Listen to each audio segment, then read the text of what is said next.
Hello, my name is Divos. I do stream DVD, at least from time to time. And I've been known to be quite analytical with the game. And as a person that enjoys to be analytical with games, I feel like it's a nice idea to talk about the patch notes that just dropped, especially since it's 39 Perk Reworks. So looking at that should be quite fun, and I'm looking forward to that. So let's look at that together. So we have like a lot of stuff here, and to add up to that, that's my first look on it. Like I've not looked at it before. So we get the overhauled progression system. I will assume this is as we've known it before. So that means the teachable stuff isn't going to happen like it was before, but instead you have to prestige to get the perk on everyone. And as they state themselves, that will reduce the grind by roughly 75%. I saw someone do the math in a Discord, and that said it's like roughly 115 million blood points to get every perk on every character, which is like an insane reduction to what it was before. Like I've been playing this game for over 2,000 hours, and I have all my killers maxed out, but like only like 3 or 4 survivors. So with that new system, I would have been done like ages ago. And on top of that, we will not lose our stuff anymore when prestiging. So tier 2, so the way it works, like if you prestige the first time, every other character, let's say with killers, you prestige Trapper the first time, every other character will have Trapper's perks on tier 1. If you prestige again, the tier 2 versions are available, and if you prestige again, the tier 3 versions are available. It's like that. Like it's relatively simple to get, and also you don't reset anymore when you prestige. So prestiging itself will be a lot more comfortable to where it was before. Like before, in case you watched this video way after this update hit and you've never seen old DBD, you lost everything. Like you lost your offerings, you lost your perks, you lost your add-ons, you lost like just strictly everything. Now you will lose nothing, but your character will go back to level 1.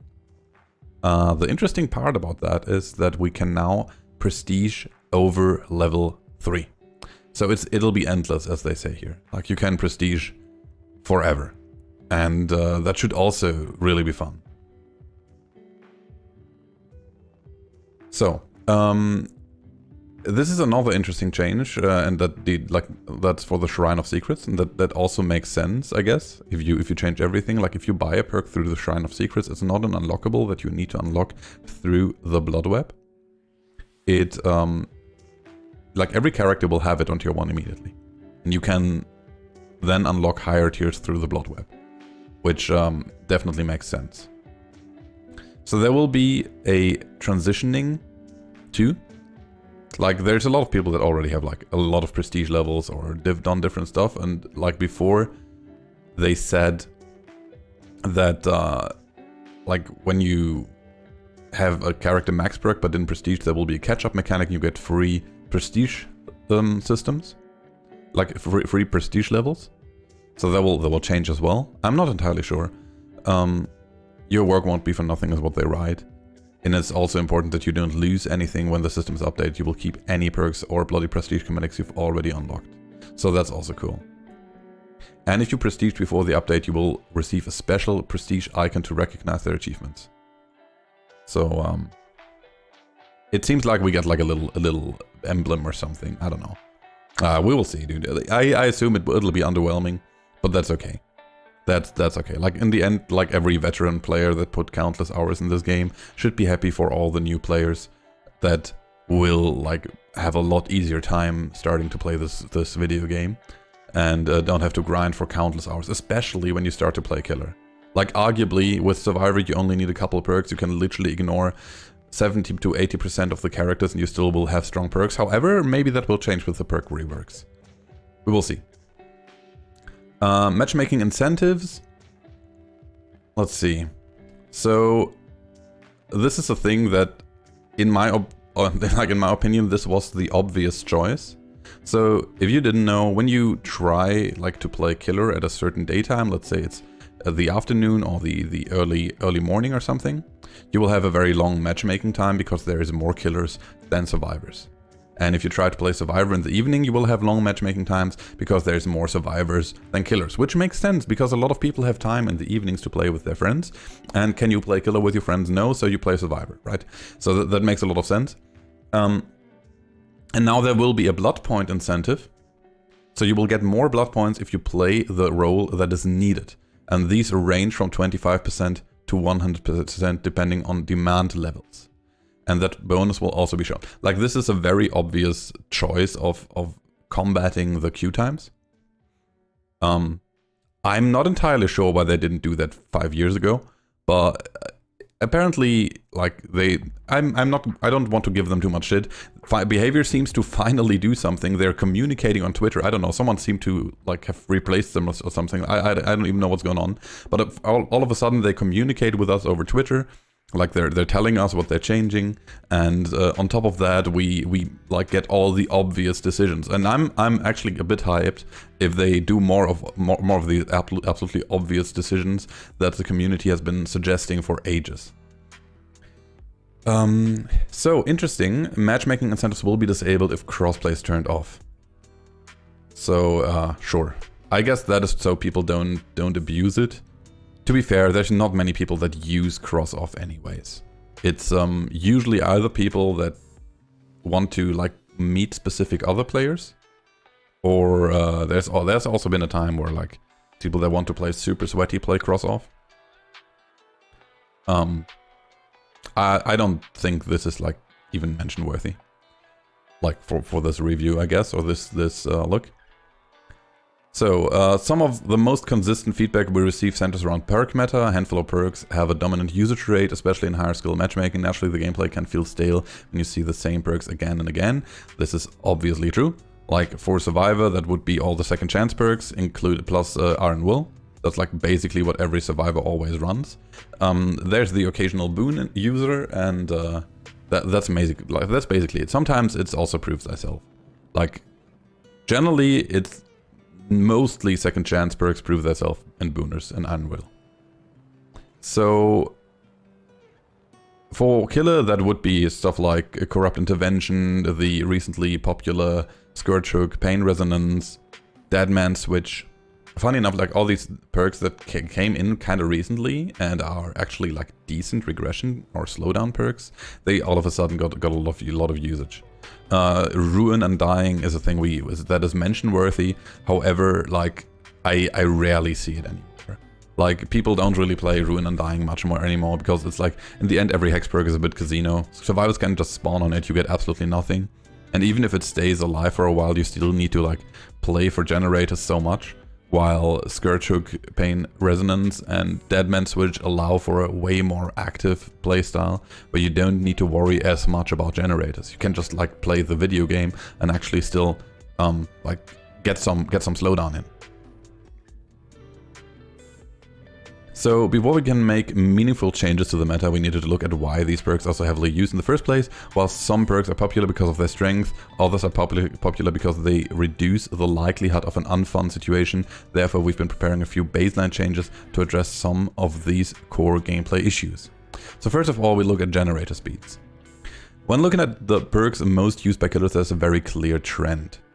Any perk that helps prevent generators from being powered, slowdown perks for short, are favored. Corrupt Intervention, Pop Goes the Weasel, Scourge, Pain Resonance, and Hex Ruin are a few notable examples, and each are amongst the popular perks. Many players feel like generators are powered too quickly without these perks, so we knew we needed to look at generators before making any perk changes. Slowdown perks should be an option, but not the only option to stay competitive. Wow, this is dude. Not the only option to stay competitive? Let's see. I'm really interested in what's going to happen next. So first, we have increased the time it takes to power a generator to 90 seconds, up from 80 seconds. I don't think that will matter, but we take it. So yeah, I don't know. Sure, 90 seconds, it's 10 seconds more. It's a little bit more than 10% extra time. It's not horrible. It'll probably change something. And maybe I'm underestimating how much it'll do, especially in 3-gen situations. But yeah, I think like the generator speed in general, like these 10% won't matter that much. Because in the end, like the issue is that you can only, like that many killers can only control one survivor at once. And lack map pressure. I don't know, maybe it will actually matter, and actually like this could give you a little bit more time to do your things. But like from my experience as a killer main, if games go south and games go really bad, it's not about 20 seconds. Like usually you tank so hard that, like, let's say even over all 5 generators, like this extra 50 seconds will not change much, especially since there's 4 survivors. So extra 50 seconds might just be extra 20 seconds because there's always like 3 survivors that can work a generator. The time it takes to complete a generator hasn't been changed in a long time, but it's clear that they are powered quicker than we'd like. By slowing them down slightly, we hope to give killers a bigger window to interrupt survivors, particularly at the beginning of a trial. Yeah, I mean, like, most common scenario is like, you're a killer, you spawn in, you find a survivor, first chase done, 3 gens on. Which is obvious because survivors spawn, sit down on a generator immediately. And that's why you played Corrupt Intervention all the time, so people needed to walk at least a bit before they can, like, touch the first generator, which prevented the situation of first down into 3 gens, right? Especially if you have, like, a mediumly competent survivor. Like, takes 20 seconds to find them. Let's say you're a bit lucky or you're faster, takes 15 seconds to find them. Then you have like a 40 to 50 second chase. It's not a super fast chase, it's not a super bad chase. You need another like 2 seconds to pick him up, another 10 seconds to walk to the hook, and all in all, that's 3 generators gone. Like, if you're lucky and the generator is really, really close, you might be able to stop one of the 3. So kicking a generator will now instantly remove 2.5% of its maximum progress. This is, yeah, I talked about that before, right? This is another obvious choice. Like before, kicking the generator did jack shit, absolutely nothing. Like whenever someone asked me on how to play killer, I told them, do not kick generators ever. Don't, just don't. It's not worth it. Never ever worth it. It's absolutely fucking useless unless you have pop ready. So because it didn't do any instant regression, right? So what survivors could do is killer kicks it, they tap it, and it's done. And like the kick takes like 2 seconds, maybe a bit longer. I don't know the exact value anymore. So kicking generators was entirely useless before. Now it does at least that. So you get accommodated for the time that it takes for you to kick the generator, and if survivors just tap it immediately, they actually lose something. So yeah, they basically say that here too. With these 2 changes, we hope to reduce the reliance on passive slowdown mechanics and promote increased interaction between killers and survivors. So even if I don't think that this is like the final answer, I love to read this. Because that means that behavior finally, after all this time, starts to realize that the interaction is like the fun part of the game. Like the chase and all that stuff, that's the fun part of the game. Doing generators is fucking boring. Like you might as well play cookie clicker. Holding W is fucking boring. I don't know. Waddling from map to map, I don't know. Like they seem to understand that this is like the fun part of this video game, like the interaction between killers and survivors. Killer general improvements. The average kill rates, how many survivors are killed each trial on average, are a little lower than we'd like. A sentiment echoed by many community members. To ensure the killer feels like an unstoppable force to be feared, we're making slight improvements to many aspects of killer gameplay. That's really interesting. So, wow. An unstoppable force to be feared. That's a really, wow. I don't know if these people ever played DBD before, but that's certainly not the case.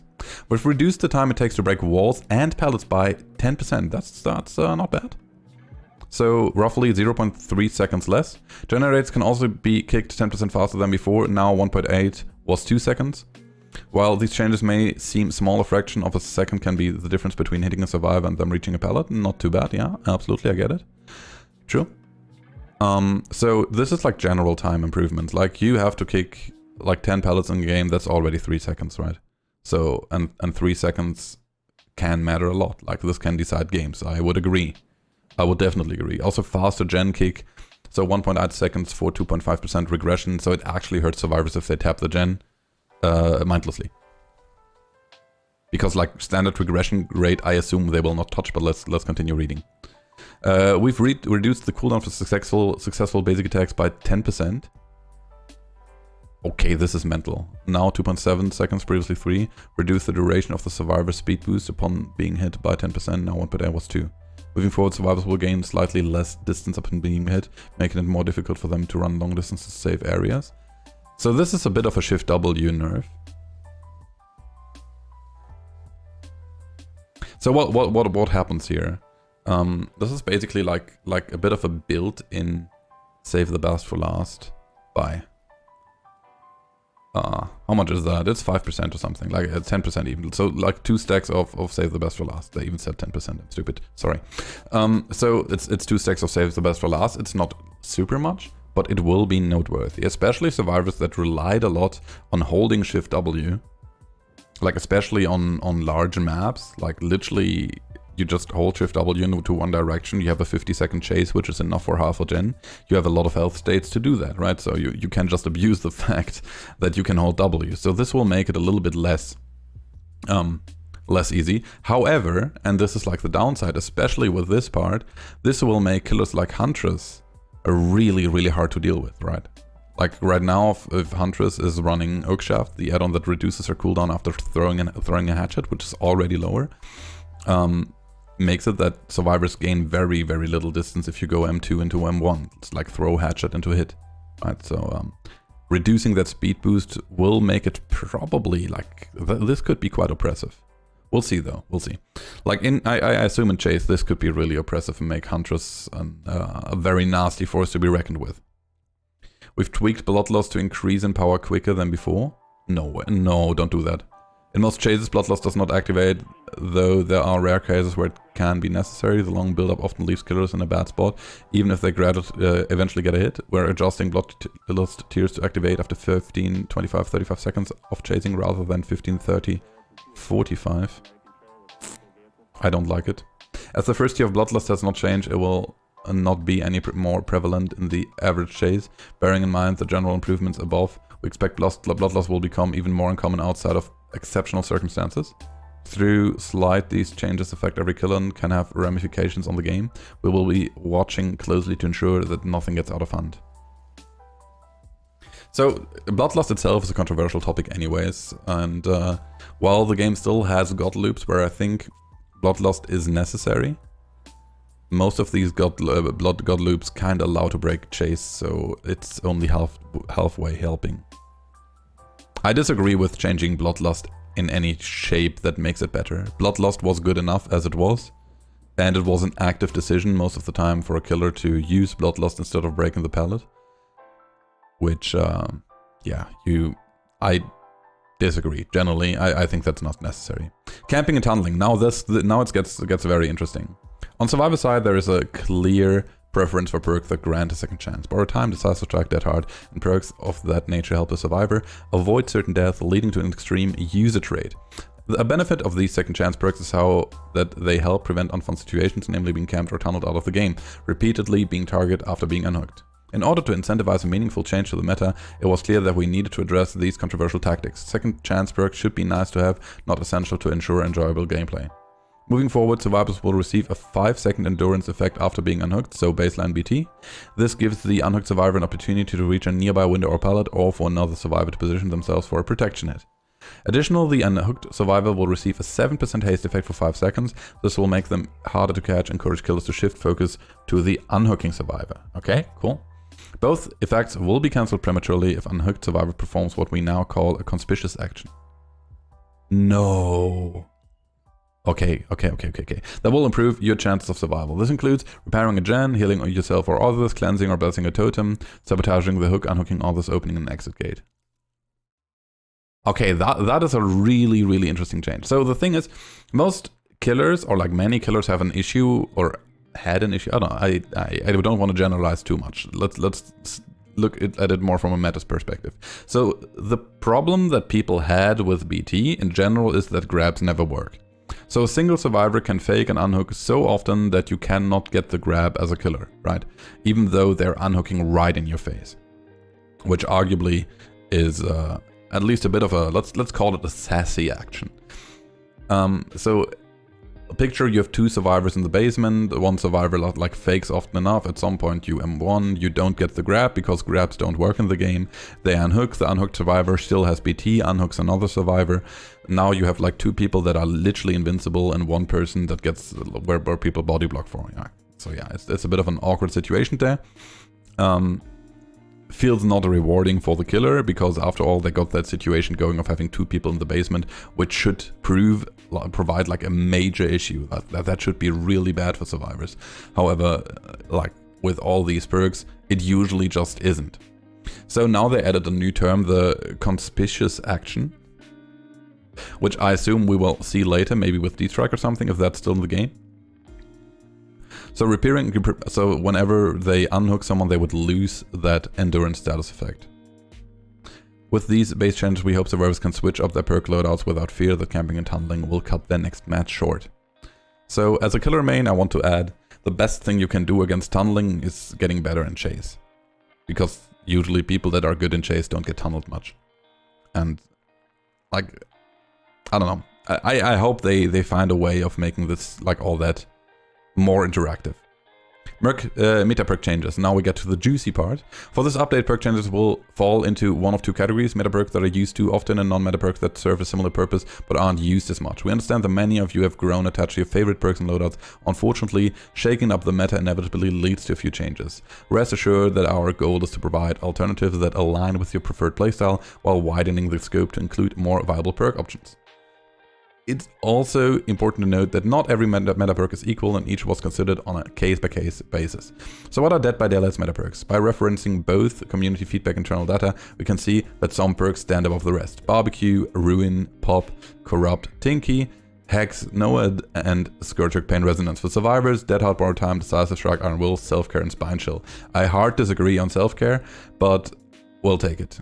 I don't know why we don't see Unbreakable here, and I don't know why we don't see the boon here.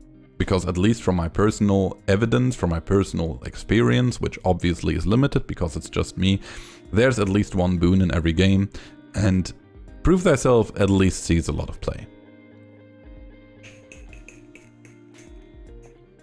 So we'd like to share these graphs showcasing the 10 most frequent used perks for both roles. These charts alone do not explain why the meta exists. For that we turn to community feedback, but hopefully they provide context for how heavily these perks are used. Let's look at this. I mean, I know self-care gets used a lot, but it's a killer perk, and nerfing it will just nerf killer. Let's be real. It's a horrible perk. No one should ever run it. I mean, usually. So, okay, this is the MMR, isn't it? Percentage of loadouts? And I assume this might be MMR down here, right? They don't actually name it. But this should be MMR.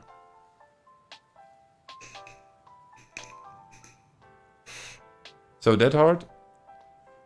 Raising MMR, rising Dead Hard makes sense. Borrowed Time gets used a lot until 1300, then it sees a slight drop and a slight jump again. It's kind of hard to tell the colors here. Brown stuff, the D-Strike, yeah. I mean, obviously. So the thing about Survivor MMR is, like, the more chances you have, the more often you will survive, right? It is that fucking simple. Like, if you have a second chance, chances are you will survive, right? So, obviously, if you tie the MMR to escaping and surviving, people that use perks that let you survive more often, big fucking surprise, will raise their MMR, right? Oh, so, we got that going. Borrowed Time, what do we have? Where's Self-Care? It's some kind of purplish thing. Yeah, it doesn't get much used in high MMR. It's more of a low MMR thing. I don't think it's an issue. In general, it's just not a good perk. But whatever. And we also got the Booner. Like, this is literally everything we named earlier. Okay, for Killer, let's look at this. What is this brown thing? Locked? The fuck does locked mean? Okay, let's look at this. We got... the color coding is kinda hard to read. We got Barbecue probably on top of everything because it's the only perk that actually gives you good amounts of blood points. We got Know It, which gets used a lot in low MMR, sees not much play in high MMR, makes a lot of sense. We got Pop that sees at least playing the higher MMR, highest MMR people stop kicking gens usually, so they don't play Pop anymore. We got Ruin, which sees constant play, makes sense. Pain Resonance, yeah, these numbers kind of skyrocketed, right? And Corrupt Intervention too. Like Pain Resonance and Corrupt Intervention are probably is probably the strongest combination, even though it has a relatively simple counterplay they have added in a while. Iron Grasp is even on there. Are you trolling behavior? Are we naming Iron Grasp a meta perk now? Excuse me, friends. We got Tinky, sure. Like all these perks kind of make sense. Sloppy Butcher, the only free slowdown perk, makes sense. People run it. It also got buffed and it's actually really decent now. Not gonna lie, it's a decent perk. Meta perks, Barbecue and Chili. So, current effect, upon hooking a survivor, see the auras of blah blah blah. Okay, we know what Barbecue does. This perk is incredibly popular, but not because it's particularly powerful, but because of the huge amount of blood points it provides. Choosing to go into a match without it massively slows down your progression. We do not want blood points to be a driving factor behind perk choices, so we will be removing the blood point bonus. While we understand the change may seem shocking, please keep in mind that this update reduces the grind by about 75%, with matchmaking incentives providing an additional avenue for blood points. We believe this is a necessary step in making other aura reading perks more appealing, as blood point gain will no longer be a deciding factor. I thought they would do that, honestly. I thought they'd just remove the blood points. This kind of makes sense, and I don't even think it's that bad. Like, sure, it sucks, but it sucks mostly from our current perspective of this immense mountain of grind that you need to go through. Like, it took me roughly 2,000 hours to get all killers maxed out and Prestige 3, so it would be 4,000 hours if I did the Survivors 2, roughly. And I would say I played it relatively efficient. So, removing the blood points here, I mean, they want to see that their perks get played, I get it. It's not dramatic. And we also, we get a lot of other things. So we got Ruin. Ruin currently makes a gen regress if it's active, if no one touches it. Simple.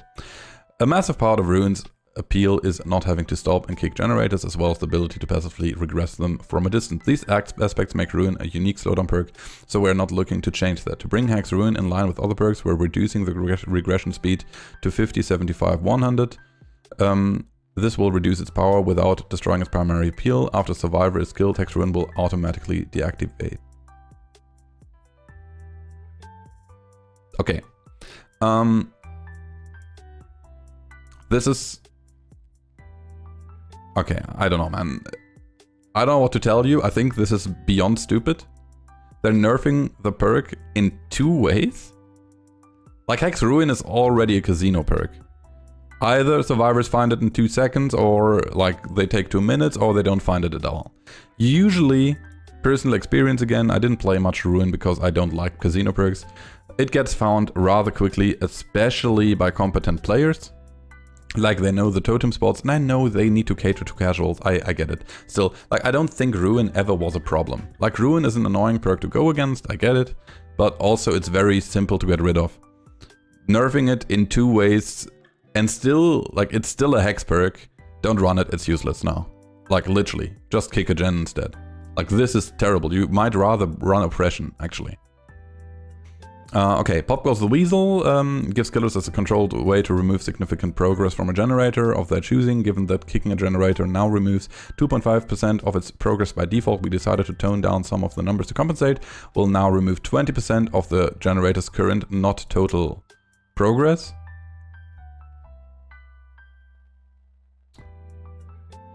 This could... Nah, after all, it will always be worse. There is no situation where this is better than the current one. I don't think it will see much play anymore. So the issue with Pop always was and will still be if you don't happen to play Blight or Nurse. The moment you kick a generator, you usually shoo a survivor away from that generator, and that means you have to decide if you want to kick the gen or if you want to survive, if you want to chase the survivor. Right? If you kick the gen, you lose the chase. If you take the chase, you lose the gen. It's that kind of scenario. Making it even worse is not worth it. And usually in the games where pop carries hard, it's because survivors are not looping fast enough, or they focus way too hard on one generator. Again, everything I say is personal experience, but it's personal experience of 2,300 hours, most of that being on killer. Usually when pop decides a game, it's because survivors try super hard to get one specific generator done, and the killer knows, and the killer can always go back to that gen.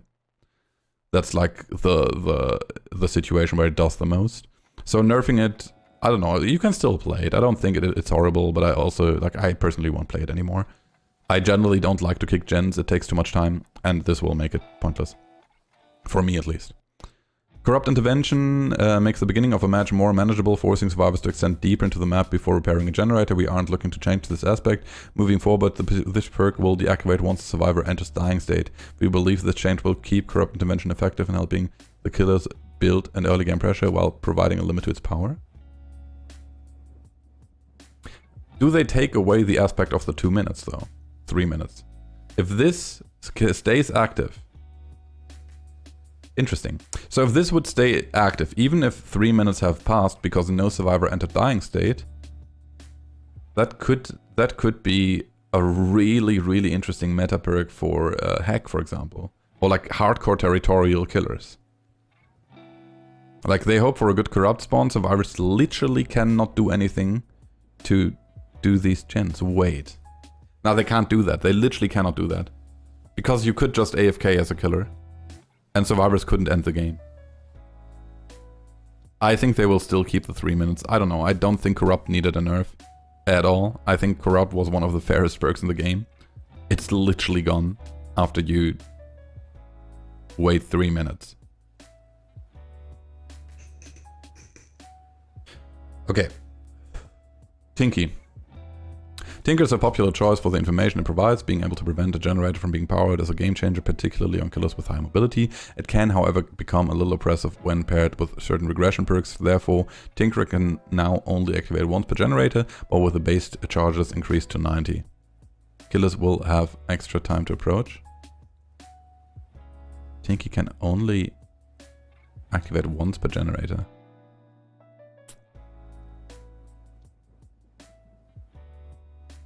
I don't think, again, so I don't know, maybe I'm biased here as a killer main. I don't think Tinkerer needed any nerfs. Tinkerer is one of the most predictable perks in the game. Like, I feel like a lot of these perk changes target people that like don't really care about the game. Or that are, like, that don't really think about things happening. Like, the first Tinkerer activation, okay, you didn't know, it might surprise you, and maybe you sat in a bad angle, you get grabbed, you at least tank a free hit or something, might be not good for you. However, after that you will know that it activates, you bring the gen to 70%, you walk behind the next wall, wait till the killer appears, he goes away again, you continue the gen. Like, it's hardcore predictable what will happen the moment a killer runs Tinkerer, and you can just play around it. I don't know, I don't think this was necessary, but let's say it's okay. Know-it change, this gets interesting. This perk makes for a effective comeback tool, though it falls out of favor in high skill games. We like the way Know-it encourages survivors to preemptively cleanse totems who are not looking to weaken its direct strength. Instead, survivors will see the hex totem's aura within 4 meters upon activation. This range increases to 24 meters over the course of 30 seconds. I don't know, this again, I don't think it matters much.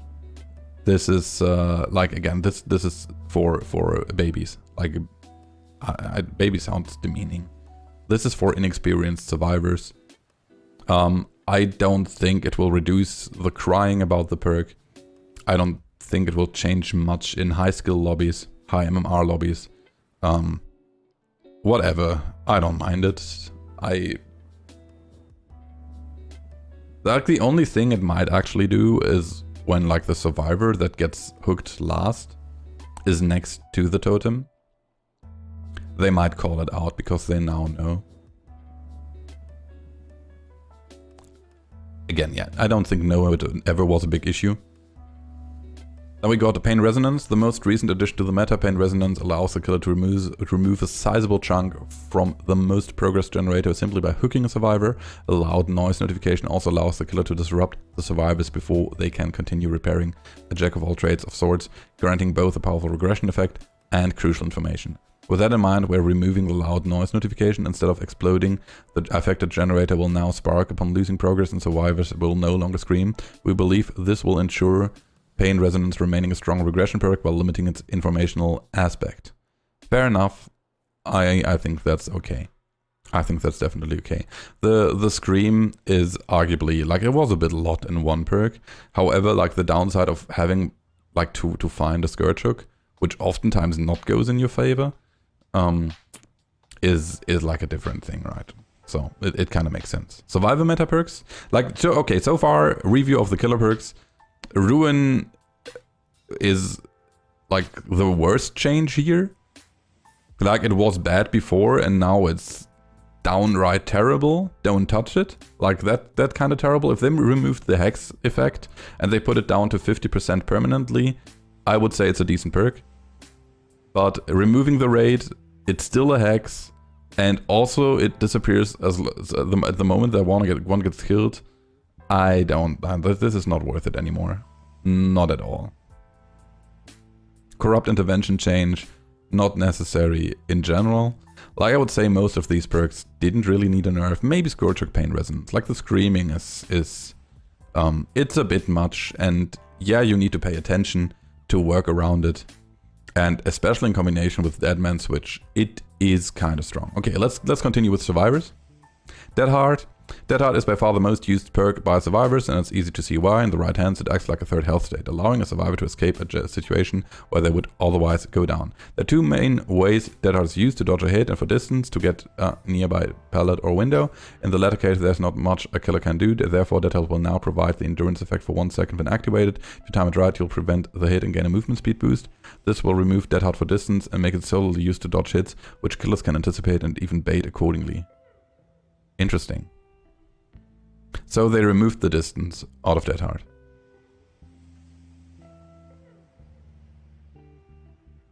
I'm not even sure if I would have rather taken the distance instead of the iframe, but it's okay. We take that. So you get rewarded if you time it right. Before, you didn't get rewarded. Well, you got rewarded, but it was different. I kind of like it. It's interactive. It's not entirely gone. It's interactive. It's kind of cool. D-Strike. One of D-Strike's main appeals is its efficacy, dude, I have no idea, at preventing tunneling. In light of the upcoming base game changes, we expect D-Strike to drop in usage slightly. For the most part, we find the perk to be healthy for the game and easily avoidable for killers who choose not to tunnel and unhook survivor. That said, at the end of the match, there's often nothing a killer can do to prevent a survivor with Decisive Strike from escaping. That's true. Moving forward, Decisive Strike will now deactivate once the exit gates are powered. In addition, the stun has been reduced from 5 seconds to 3 seconds. We'll also be simplifying the description of the perk. D-Strike will now be cancelled by Conspicuous Actions. Okay, fair. Conspicuous, whatever. I like the exit gate change. I don't like this change. Like 3 seconds means you live 3 more seconds versus a nurse or a blight. Like keep it at 5 seconds. As I said many times before, I'm a killer main. I do like have a biased opinion on things. I don't think D-Strike needed a nerf in the stun duration. Like it's already... Sure, like the issue, like the big issue that the elephant in the room that behavior is entirely ignoring is that they are nerfing perks for different player bases. Like this nerf is good for high MMR, but it's shit for low MMR. Basically every killer perk nerf they did will be bad for high MMR killers or like against high MMR survivors, but good for low MMR survivors. So the killer perk changes are literally targeting the low MMR players, and the survivor perk changes are targeting the high MMR players. which is awkward, isn't it? So we're making killers weaker, like for everyone, but like most of these changes, like most of the things, like Survivor's no scream with Scourge Hook Pain Resonance is a thing that everyone could do before by just letting go of the gen for a second when someone gets hooked, which is a thing you can anticipate if you just pay the slightest of attention. Like, it's not hard to read that perk and to work around it. So this is solely a nerf for low MMR, on top of the obvious thing that like Scourge Hook Pain Resonance doesn't get, the Deadman switch doesn't get activated automatically. But you could do that before, you just needed to let go of the gen. It was really that simple. Like, and this is not big, like rocket science or big brain activity or something. And no, it's usually easy to find totems. Like if you play this game a bit, you learn totem spots. You can even hear it. Sure, on a new map it might be horrible, and I get that, like RPD, I don't know, the game, these kind of maps might be quite fishy. I'm okay with that one, honestly. Tinkerer nerf, as I said, you can use Tinkerers against killers, literally. You can force them to run to a gen and then not be there, make them waste all their time, then they kick the gen, you run back to it, you touch it again, they lost like 30 to 40 seconds of their life. Of their time as a killer just by waddling to that gen where they thought they would find someone, but they didn't find someone because Tinkerer is so predictable. So this is like solely matters for low MMR players. Corrupt Intervention, I don't know, man. I still think 3 minutes was 100% fine. It never was an issue.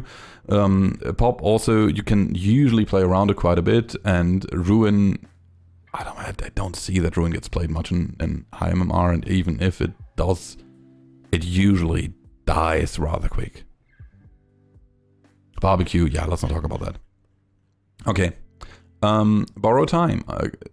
So, much like Decisive Strike, this perk gets much of its popularity by granting counterplay against a camping killer. Considering a lighter version of Borrow Time's effect has been added to Survivor's base kit, we need to update the perk accordingly. Borrow Time will now extend the duration of the endurance effect of unhooked survivors by 6, 8, 10 seconds, increase the movement speed bonus duration by 10 seconds for any survivor you unhook. These effects will be cancelled if the unhooked survivor performs a conspicuous action.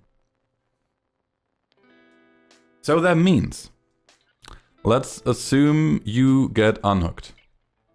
And survivor, like, they don't even bring the perk, but the unhooker is like low HP too. You start healing first because you want the points. Killer comes back in the bad moment, you go down immediately because Borrow Time stopped working. Or like the endurance status effect, as they name it now. I guess this will like cost some lives in the beginning, but people will learn quickly. I'm okay with that. Like merging Guardian and Borrow Time together is not a bad idea. I hope they will change Guardian too, though. I think its name was Guardian. It's one of these old Steve perks. Iron Will. This perk allows skilled players to mind game more effectively in many areas by silencing grunts of pain. To address its high usage rate, we're lowering the grunts of pain reduction to 75%. Additionally, Iron Will is no longer active when exhausted, though it will not cause exhaustion itself. Interesting choice. It's like fairly similar to what Troy suggested. So after you dead hard, you don't have Iron Will anymore. Interesting. Let's say you play with dead hard. Or let's say you play with Sprint Burst, then Iron Will is just, you cannot use it. Like, it's gone. And 75% is noteworthy. So this is a bit of a Sprint Burst killer, interestingly enough, even though I don't think many people will use it with 75%. This will also make Spirit a good chunk stronger. Like, this is an indirect buff, especially to like Spirit and Nurse, I would say. Self-care. Through Self-care has a divisive reputation among the community, we were surprised to find that its usage peaks in the highest skill matches. Having a consistent and reliable way to heal at will is a powerful tool in the right hands. On top of that, Self-care increases the efficiency of medkits, allowing survivors to squeeze additional heals out of them. To reduce its strength, Self-care's heal speed will be lowered to 25, 30, 35, and the item efficiency bonus has been removed entirely. Wow, dude. Wow. Okay, that's insane. So, okay, in high MMR, if people run self-care, they usually use it in a rather smart manner, right? So you can actually get use out of this perk. It's not terrible. I would say this is more than horrible. Like, holy shit. It was not necessary to nerf this perk at all.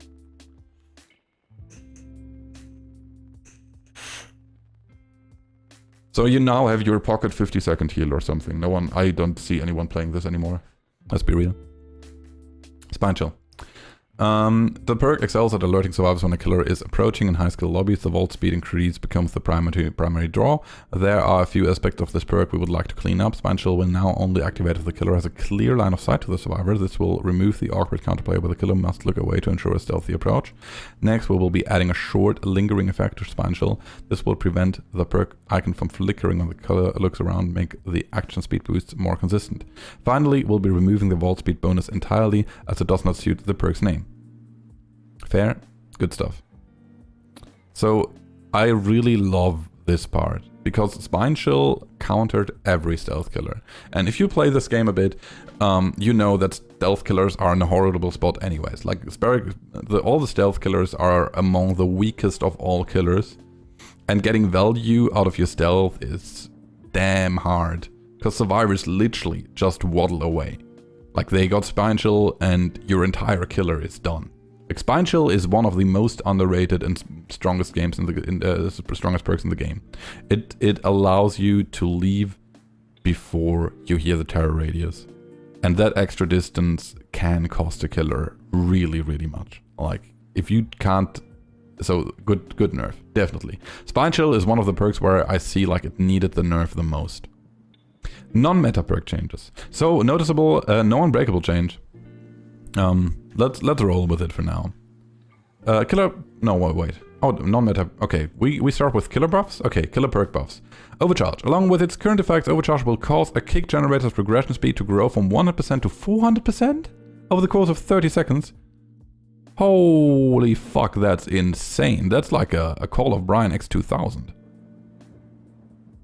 Okay, so Overcharge, very strong now. That's mental. Holy fuck. Okay, I take it. Alright. I don't think I like it, but we'll take it for now. This is just like another hardcore regressions perk now. Eruption released with a fairly safe numbers, but upon reflecting we're comfortable with increasing them. We have upped the generator regression penalty to 10% and the duration of the incapacitated effect to 15, 20, 25 seconds. I think it was 8% before, I'm not entirely sure. I think that's okay. Eruption is like a high work, high reward kind of perk.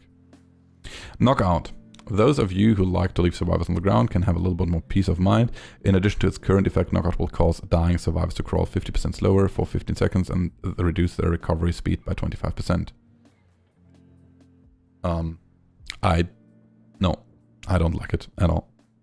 So Knockout is one of these slightly awkward perks that very few people run, but also as a survivor it's very unenjoyable to go against because of the super annoying sound effect, and like generally being slugged is not super fun. So buffing Knockout, I don't see why that was necessary in any way, shape or form. Coulrophobia. To make healing in the killer's terror radius even more unappealing, Coulrophobia will now increase the speed of skill checks by 50% on top of its current effect. So currently it just reduces heal speed. The speed of skill checks, so it's harder to hit skill checks. Fair, I'll take that. Dark Devotion. This perk is great for confusing and sneaking up on survivors, but the basic attack required makes it unappealing for certain killers. Dark Devotion will now activate whenever the obsession loses a health state. This is cool. Dark Devotion is a bit of a trollish perk. Makes it that the if you hit the obsession gets your terror radius for a set amount of time. I think it was 25 seconds, maybe 30. I'm not entirely sure. Making that available on M2 killers can make some fun plays. Like I can see that. Like why not? It's not too strong. It's a bit more of a troll perk. I like it. Jolt. Jolt allows the killer to regress generators simply by downing a survivor. To make it more consistent and punish careless survivor players, we have removed the cooldown. Fair. This is what I've said for ages. Like it's not even on M2 yet. Like we only have it on M1s. So I don't think this is OP, honestly. I don't think this is OP. Because if you have a situation where like 2 survivors go down within a short amount of time, you have other issues than your generators. Like this situation is like shitty anyways. It will see a lot of play though. I think it will see more play and people will realize it still won't trigger that often. Like from my personal experience of running Jolt, you either are within the cooldown window and then it's like at 35 seconds of the cooldown of 40 seconds or something, like very close to it, or it's like 3 or 4 survivors like that get downed on one spot because they try something stupid around a pallet, like doing some clown actions around a down survivor in a pallet. I don't think it'll be too strong, honestly. Lethal Pursuer. So you like aura reading, huh? On top of the existing effect, Lethal Pursuer will now extend the duration of all aura reading effects by 2 seconds. I like it. A little bit of an incentive to run it. Stays active during the game. Get a little bit more info. In general, I think info perks are cool. So why not? Let's keep it. Scourge Hook, Gift of Pain. The perk also shipped with safer numbers, so we'll be increasing the action speed penalty by to 16%. Okay. I still don't think it'll be played, but it's okay. Thana, another quick one. We're increasing the action speed penalty to 5.5, so it's a little bit more penalty for Thana. Might be good for some killers. Thana in general is a very hands-off perk, which is kind of cool. So I don't think it's too terrible. The thing is, we have like so much slowdown added to the game now. I mean, sure, we got rid of Ruin, we got rid of Pop, but we still have a lot of slowdown in the game, and that might feel very boring, very tedious to play Survivor. Like, this is so far definitely a patch that is better for killers than for survivors.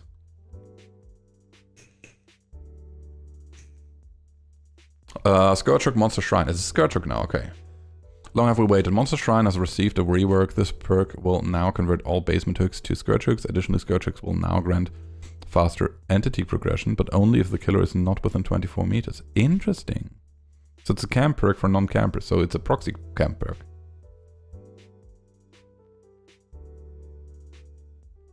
I'm not sure if I like this.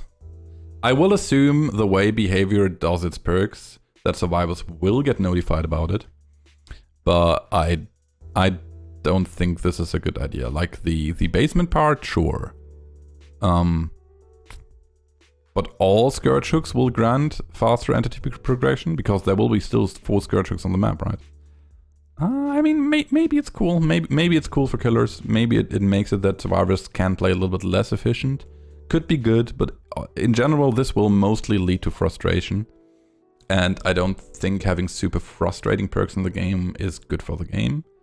I might be wrong with that one, though. Survivor perk buffs. Calm Spirit. You can now open chests, cleanse, and bless totems silently, albeit it at 30% reduced speed. Cool. So the entirely useless perk now makes you slower at everything. Now that's great. This is like the ultimate handicap. Dude, Behavior, what the fuck, man? Why the speed reduction?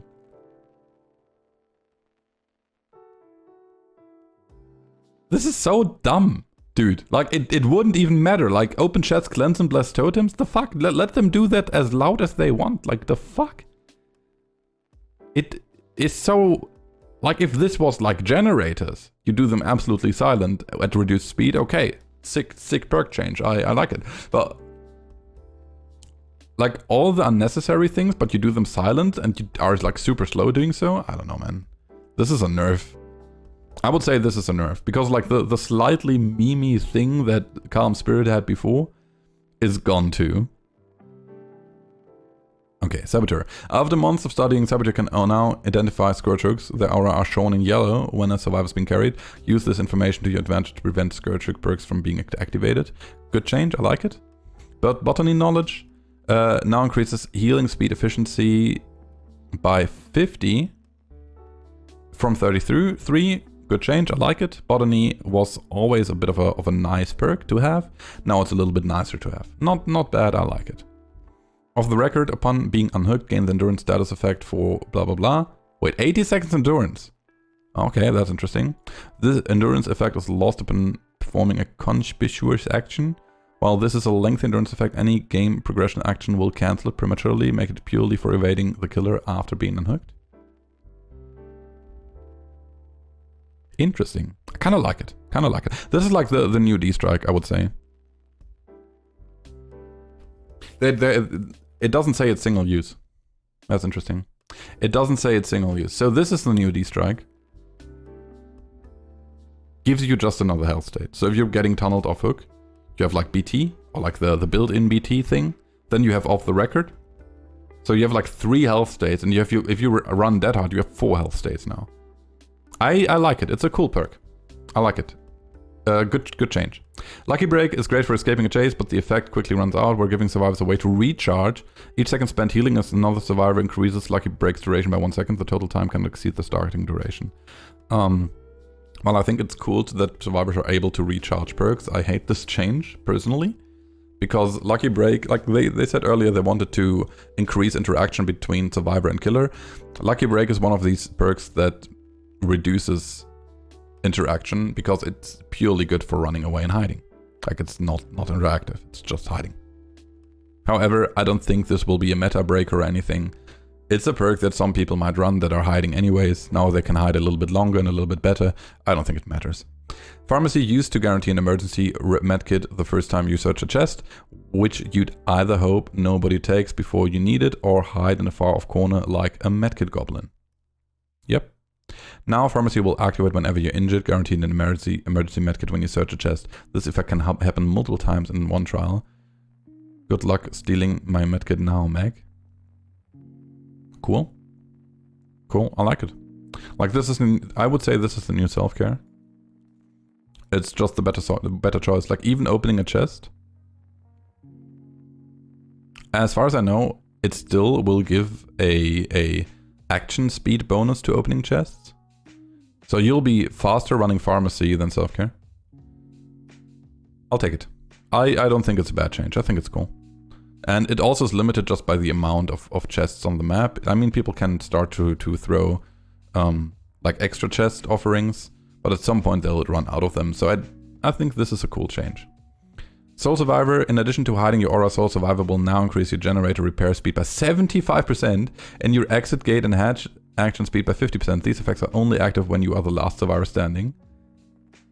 Cool idea. I like it, honestly. So 75% sounds like a ton, obviously. However, you need to know Soul Survivor is literally just, if you're the last survivor standing, you're cocky enough to do a gen, to get out, take it. This is cool. I like it.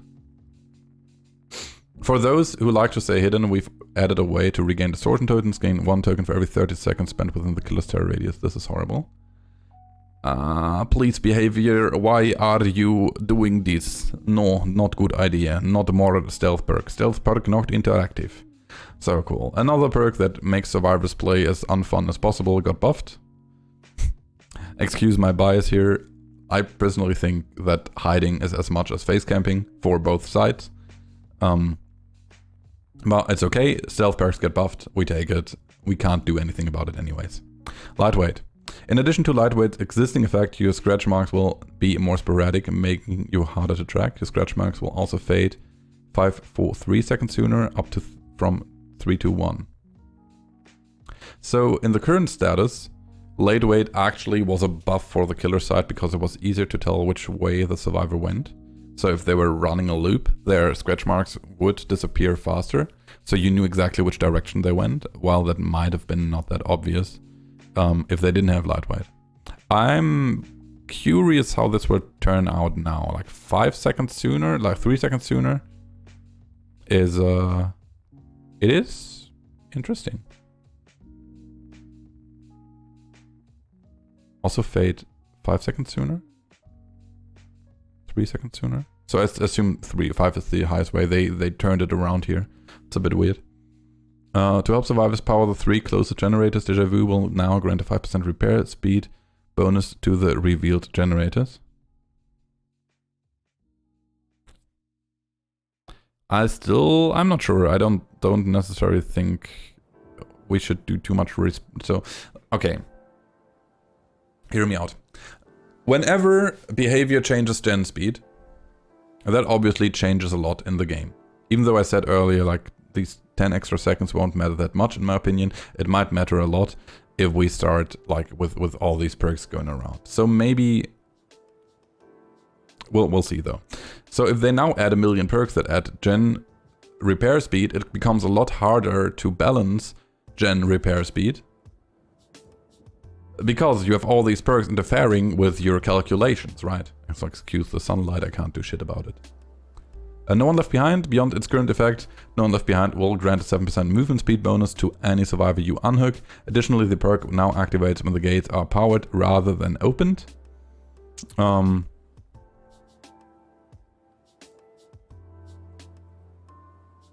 Cool. So No One Left Behind before gave you just bonus blood points and faster action speed with unhooking and healing, I believe, after the gates were opened. Now it activates a bit earlier. It's a nice endgame perk. I like it. I think it's a cool addition to make it a little bit more viable. You could do like super quick unhook builds before with No One Left Behind. I like it. So now we got Dark Sense. We've changed the way Dark Sense works. When a generator is powered, Dark Sense activates the killer. Next time the killer comes within 24 meters of you, their aura is revealed for 10 seconds. That seems entirely useless to me, but maybe I'm wrong. I mean, you can probably avoid someone in a loop for a bit longer. Maybe it's good for stealth players. I don't think this is worth it at all.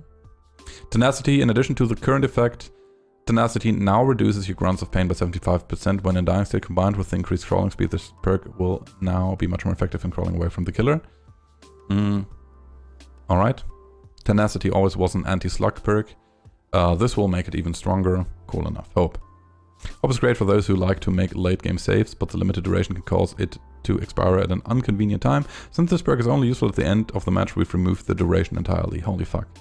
We can do hardcore late game builds. I like it. I love Hope. I'm a filthy Hope user as a survivor, and I will continue to do so, and I like it. I don't think this matters for the killer at all.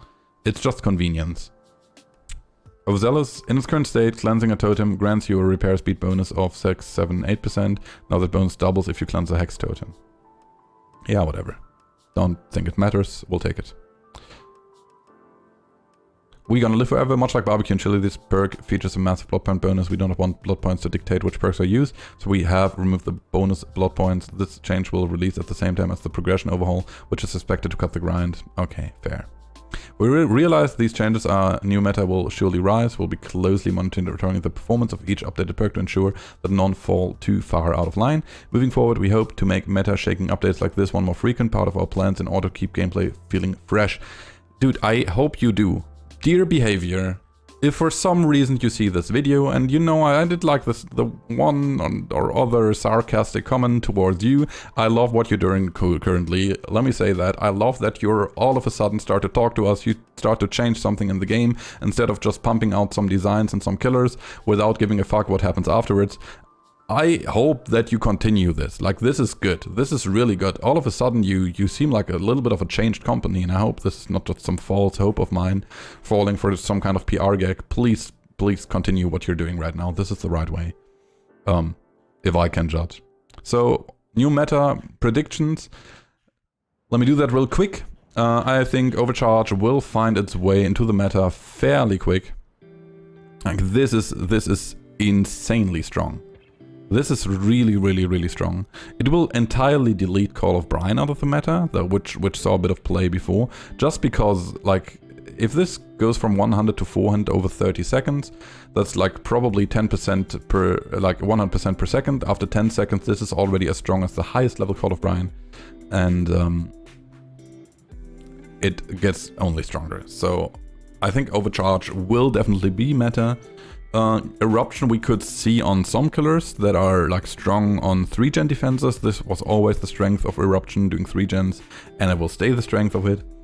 I can see Jolt getting played more, and I will also predict that we see Deadlock a good chunk more. Thana already was quite popular. Like, it saw a new surge in popularity just because, like, you're allowed to play however you want. And it will slow down the game for you without you having to worry about it. I think Monstrous Shrine could make for some interesting meme builds, and Survivor, off the record, will become a meta perk 100%. There's no way. This is like a D-Strike but better. And D-Strike will or might see some play still. So if you're someone that gets tunneled and you run off the record and D-strike, I think you have a decent time, honestly. You have a lot of things going for you. You can force the grab, use off the record afterwards.